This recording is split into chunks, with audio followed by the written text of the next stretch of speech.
네, 오늘은 이 부활절 지난 7번째 주일입니다. 다음 주일부터는 성령 강림 절기가 시작이 됩니다.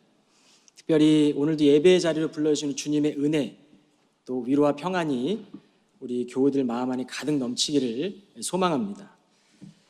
한 철학자가 중력과 은총을 이렇게 표현했습니다. 중력은 아래로 떨어지게 한다. 그러나 은총은 들어 올린다. 만일 은총이 없다면 우리는 오직 떨어질 수밖에 없다.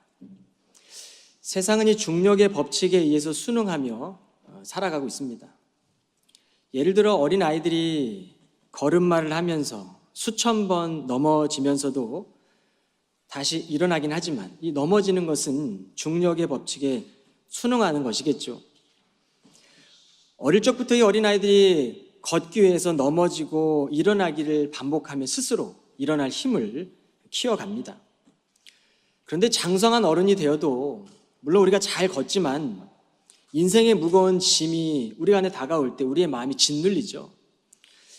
그러나 이 소망은, 하나님의 은총은 우리를 다시 일으켜 주시는 겁니다. 그래서 교회는 사람을 살리고 세상을 살리고 또 서로를 살리는 그런 믿음의 공동체가 되어야 합니다. 인생의 여정 속에 이 하나님의 말씀과 씨름하는 성도들은 이 말씀 앞에서 우리는 넘어지기도 하고 또 일어나기도 하고, 이런 넘어짐과 일어남을 우리가 반복적으로 경험하면서 하나님 말씀 없이는 살아갈 수 없는 존재구나, 하나님 말씀 앞에 우리가 설 때면 우리가 얼마나 연약한 존재인지를 우리가 깨닫게 되는 것 같습니다. 오늘 시편의 기자는 주께서 다스리신다라고 시작하고 있습니다. 여러분이 하나님의 말씀은요, 태초부터 계셨던 말씀입니다. 이 태초부터 계신 하나님이 수천 년, 아니 수만 년 동안 많은 사람들이 넘어지고 일어서는 것도 얼마나 많이 보셨을까요? 그저 하나님의 방법은 자신이 스스로 이 불균형의 자리로 내려오시는 것이었습니다. 자기 아들을 십자가에 내어주셨고 그 아들은 십자가에서 죽기까지 순종하셨어요. 우리는 그 십자가를 묵상하고 바라볼 때마다 인생의 넘어짐 속에서도 그 소망을 바라보고 회복을 경험합니다. 날마다 그 십자가를 바라보며 주님 앞에 설 때에, 하나님 말씀 앞에 설 때에 한 사람의 일생은 하나님의 크신 은총 앞에 저절로 겸손해질 수밖에 없지 않겠습니까? 오늘 1절에 보면 온 땅아 기뻐하여라, 바다의 많은 섬들아 즐거워하여라. 여러분, 이건 선언하는 기도입니다. 짙은 구름과 흑암이 주님을 에워쌌고 공의와 공평이 주님 보좌의 기초가 되었도다. 여러분이 사람의 눈에는요, 공평하지 않게 보이는 캄캄한 곳도 있고 또 외딴 섬처럼 고립된 것처럼 느껴지는 때도 있습니다. 그러나 오늘 보면 이 온 땅과 많은 섬들은 이 땅을 살아가는 성도들을 나타내는 비유적인 표현이기도 합니다. 즉 하나님의 성도들은 많은 섬들, 온 땅 안에서 우리는 이 하나님의 통치를 느껴야 되는 것이죠. 이 통치는 계속되고 있습니다. 실패의 자리에서도 또 넘어짐의 자리에서도 하나님은 그곳에 계세요.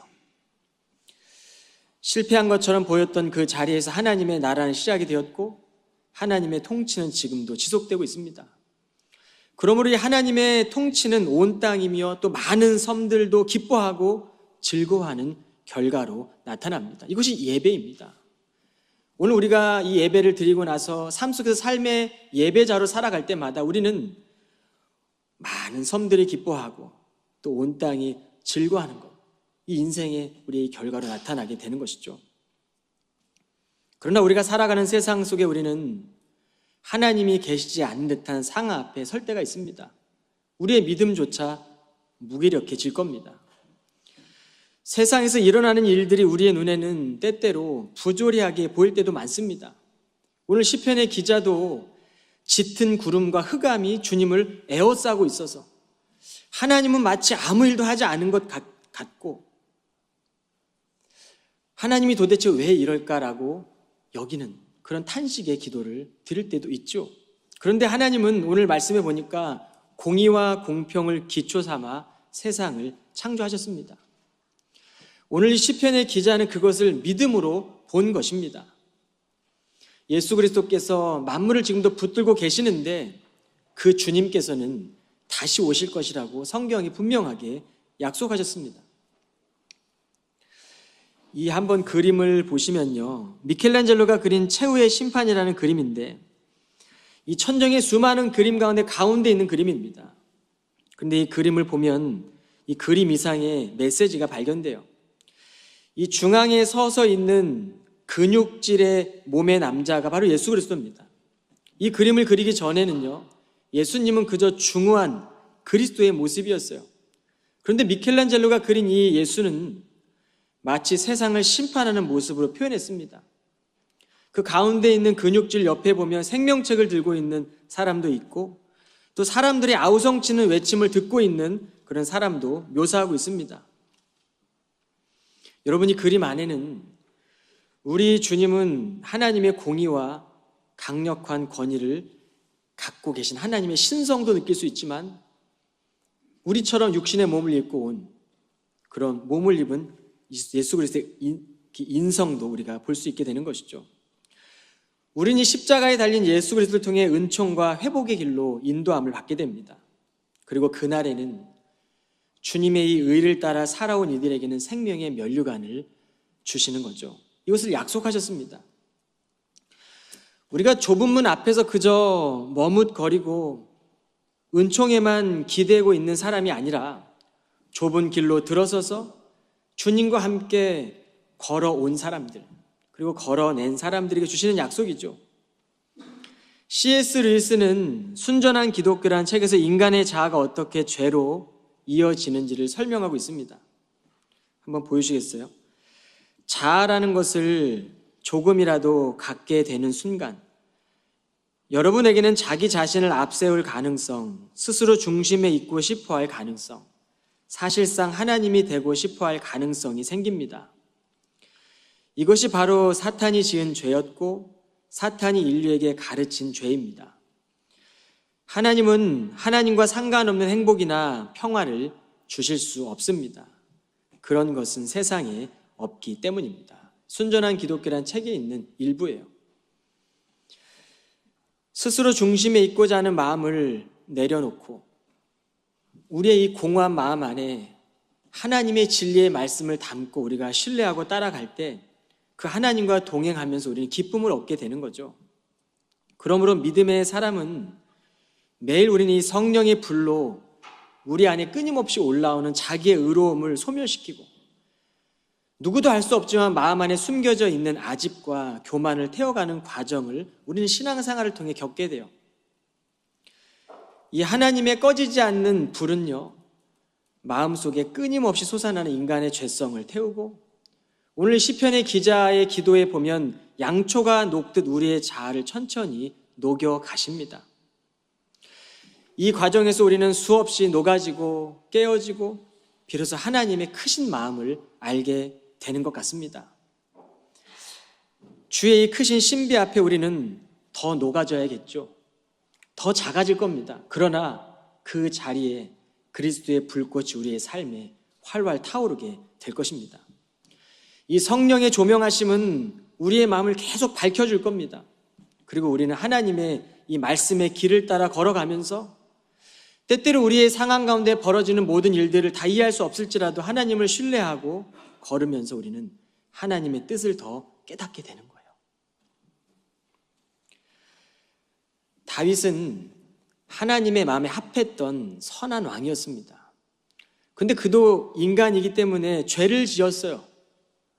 간음죄를 짓고 난 후에 그에게는 구원의 기쁨이 사라집니다. 잃어버린 거죠. 그러나 자신의 죄를 깨닫고 난 후에 그는 회복하며 기도해요.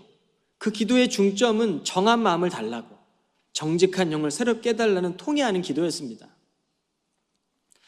하나님의 시선을 두려워했던 것 같습니다.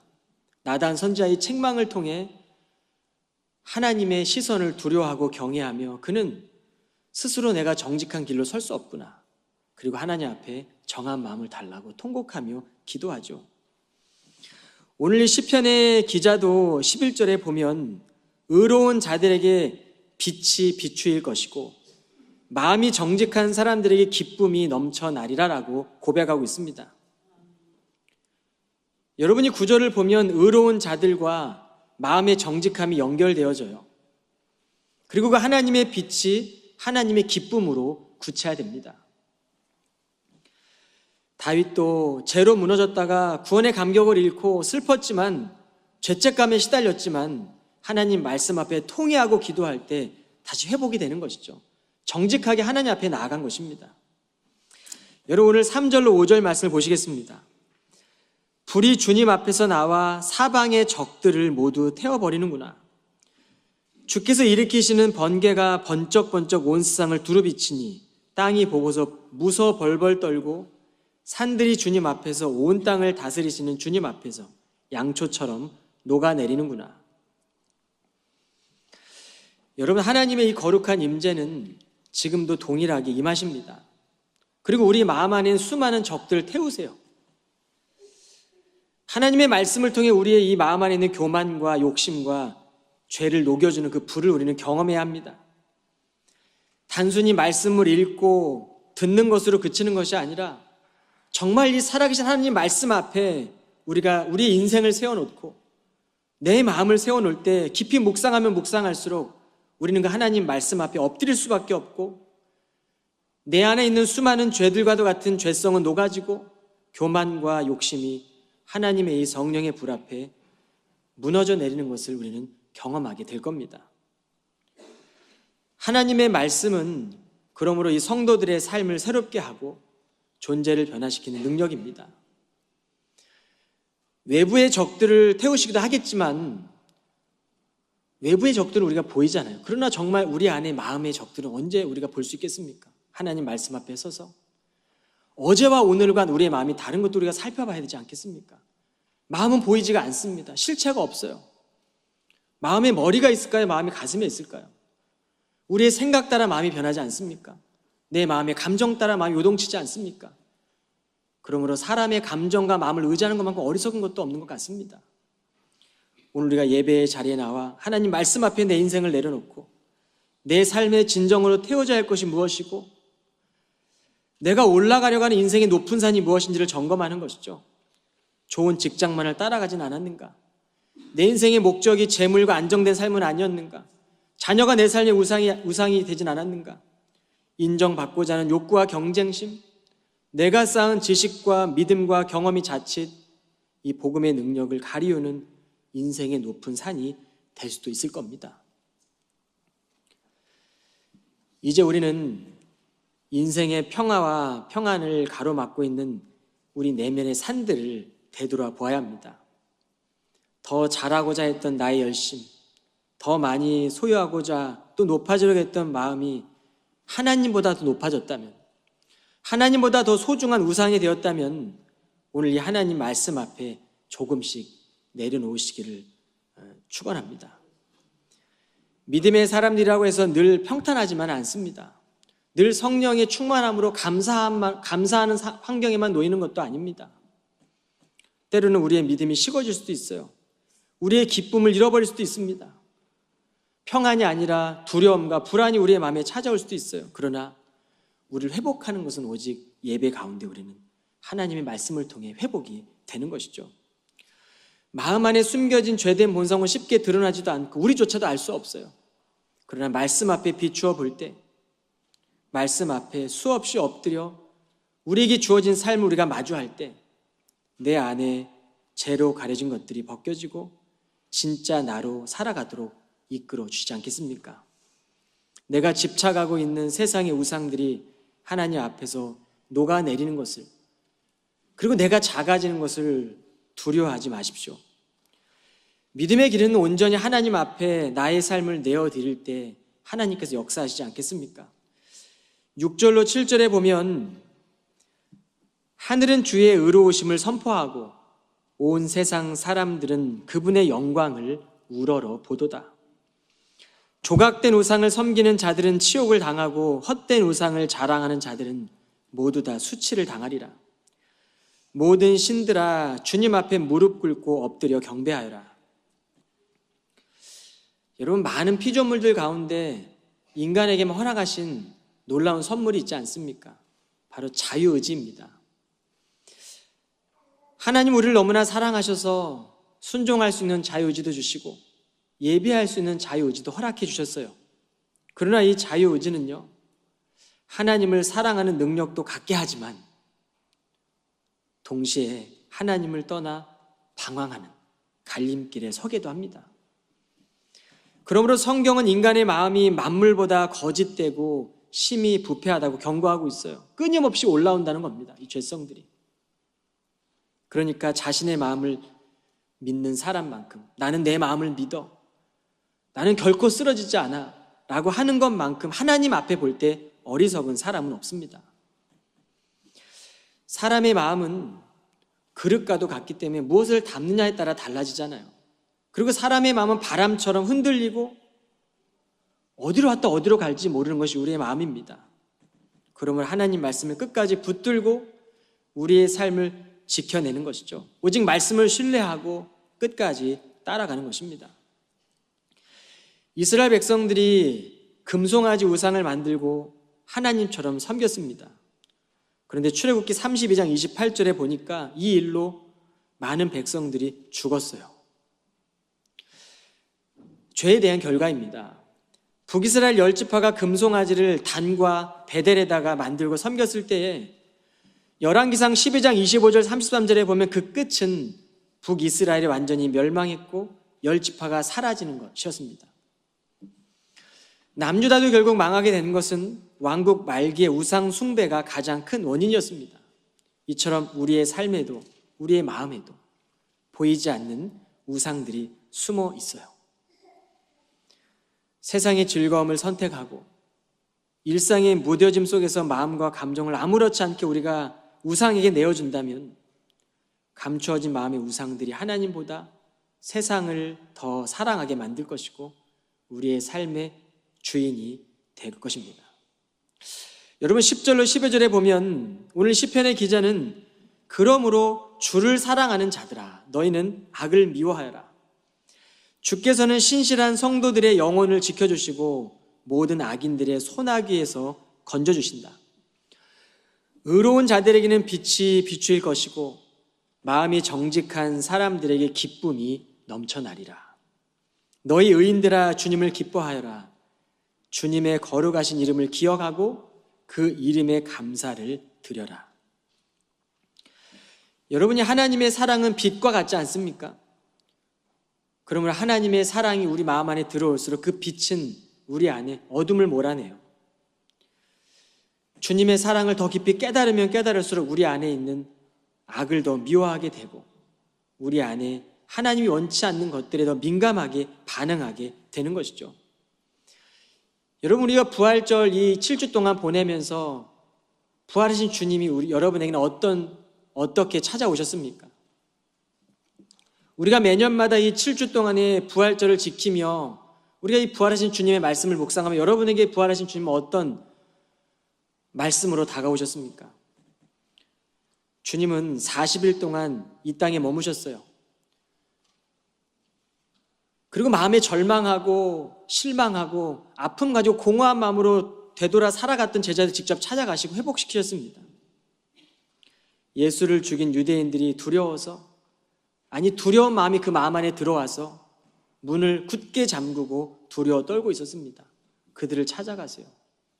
그리고 두려워하던 제자들에게 너희에게 평안이 있을지어다.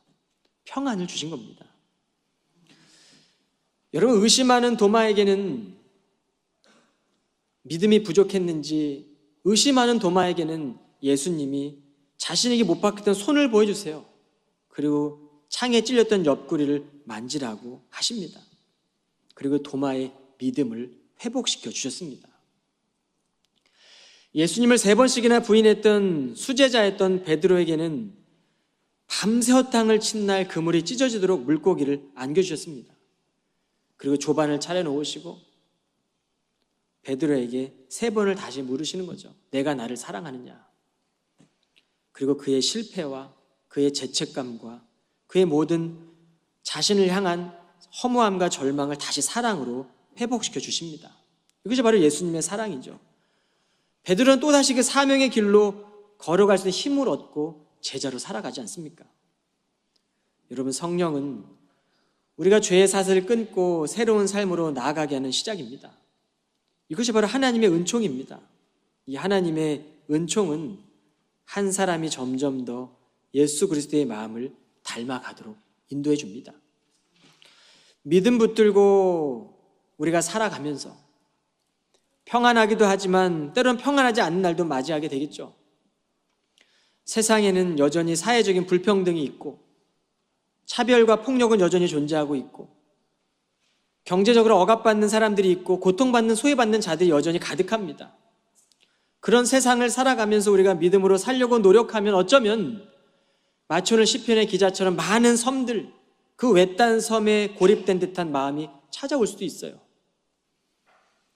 그러나 우리가 오직 주의 이름만 붙들 때, 하나님 말씀을 붙잡고 걸어나갈 때 하나님 말씀이 우리를 붙들어 인도하시고 우리를 붙들어 주시는 것이죠. 그것은 진정한 기쁨입니다. 우리 힘이 아니라 하나님이 허락하시는 그 하나님의 놀라운 기쁨 아니겠습니까? 이 하나님의 형상을 지닌 사람들은 그러므로 이 세상 가운데 공평과 공의로 세상을 창조하신 하나님의 말씀을 우리가 믿고 그렇게 고민하고 하나님의 뜻을 어떻게 이루어갈지를 우리가 고민하며 그 일에 동참하는 사람들입니다. 그 하나님의 뜻에 동참하는 삶을 통해 하나님의 영광은 드러나게 될 것입니다. 지금 우리의 삶을 인도하고 붙들고 있는 진짜 내 인생의 주인은 누구입니까? 우리가 살아간 이 시대가 잃어버린 것은 무엇입니까? 하나님 안에서 누릴 수 있는 참된 기쁨 아닐까요? 하나님의 이 은총은요, 단순히 눈물을 닦아주는 데 멈추는 것이 아니라 사람을 살리고 교회를 살리고 무릎 꿇는 기도의 자리에서 성령의 능력을 또다시 새롭게 하고 그 능력으로 붙들어 주시는 것이죠. 그러므로 주님의 마음을 닮아가는 사람들은 이 하나님의 공의로움과 공평 위에 자신의 인생을 세워가는 것이죠. 매일 하나님 앞에 설 때 숨김없이 드러나는 자신을 정직하게 마주하고 오늘 이 시편의 기자처럼 의로운 삶을 촉구하는 이 말씀을 내 삶에 빗대며 우리는 그렇게 걸어가는 것이죠. 인간의 마음은 하나님의 뜻에 붙들릴 때 우리의 삶의 토대가 흔들리지 않는 굳건한 말씀의 반석 위에 세워지게 됩니다. 여러분, 그 자리에 하나님의 이 빛이 비출 것이고 그 빛 속에서 우리는 진짜 기쁨을 찾아갈 겁니다. 그 기쁨은 정직함으로 이 세상에 많이 있는 악의 유혹을 우리가 거절하게 할 것이고 그 하나님의 기쁨을 위해 우리는 선한 싸움을 지속하게 될 거죠. 여러분, 이 인간의 마음이 이 땅에만 몰입한다면, 그리고 이 땅에만 우리가 믿음의 뿌리를 내린다고 한다면 우리의 힘으로 결코 사단의 이 속임수를 이겨낼 수가 없어요.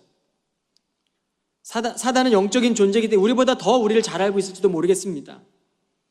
우리의 인간의 마음이 너무 커서 우리가 아무리 채우고 채워도 그것은 채워지지가 않잖아요. 성취하고 성공하고 획득해도 또 허전한 마음이 오지 않습니까?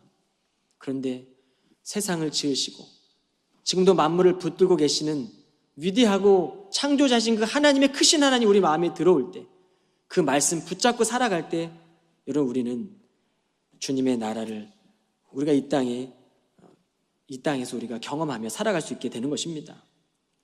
사랑하는 우리 캠브리지 성도 여러분, 이제 우리는 하나님의 뜻 안에서 정직함으로 신실함으로 삶의 예배를 세워가야 합니다.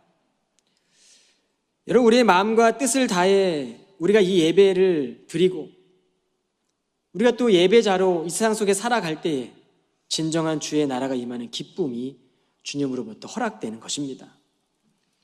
반복되는 일상을 마주하고 때로 우리의 삶의 불안한 미래를 끌어안고 살아가더라도 우리가 하나님 말씀 앞에서 악을 미워하고 선을 따르고 겸손히 섬기는 삶을 살아가시면 좋겠습니다.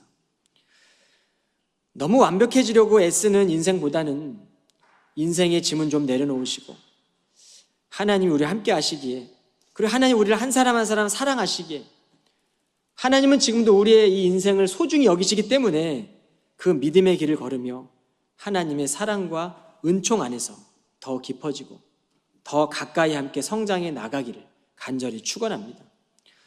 오늘 설교를 마치며 존 웨슬리의 이 언약 기도문의 일부를 소개하고 마치려고 합니다. 여러분이 요한 웨슬리의 기도에 보면 주님의 뜻이 담겨 있는 것 같습니다. 주님, 저는 더 이상 저의 것이 아니라 주님의 것입니다. 주님의 뜻 가운데 주님 원하시는 곳에 저를 두소서. 수고의 자리에도 두시고 고난의 자리에도 두소서. 주께서 원하시는 대로 사용하시기도 하시고 물리치기도 하소서. 높이시려거든 높이시고 낮추시려거든 낮추소서. 저를 채우시기도 하시고 비우기도 하소서. 주님의 기쁨을 위해 기꺼이 마음 다해 모든 것을 주님 손에 내어놓습니다. 영광스럽고 복되신 성부 성자 성령 하나님, 주님은 저의 것이며 저는 주님의 것입니다. 그렇게 되게 하소서. 제가 이 땅에서 맺은 언약이 하늘에서 맺어지게 하소서. 아멘. 여러분, 이 기도의 고백처럼 지금 우리에게 주어진 환경들, 그리고 우리가 바라보고 있는 이 세상에 바라보는 관점이 달라졌으면 좋겠습니다. 세상이 줄 수 없는 이 진실한 찬양의 기쁨이 믿음으로 바라볼 때 임하지 않겠습니까? 오늘 시편 97편의 말씀은 하나님의 나라를 향해 나아가는 우리 모두에게 또 서로 다른 이해와 믿음의 여정을 넘어서는 평안과 기쁨을 전해줍니다. 때로 인생의 허무함과 두려움에 우리의 마음이 흔들릴 때에도 말씀 안에서 우리의 삶을 다스리시고 회복하시는 하나님의 언약을 굳게 붙드십시오. 그리고 오직 한 분만, 하나님만 드러내는 삶으로 살아가는 우리 사랑하는 케임브리지 한인교회 모든 성도들이 다 되시기를 주님의 이름으로 축원합니다. 기도하겠습니다.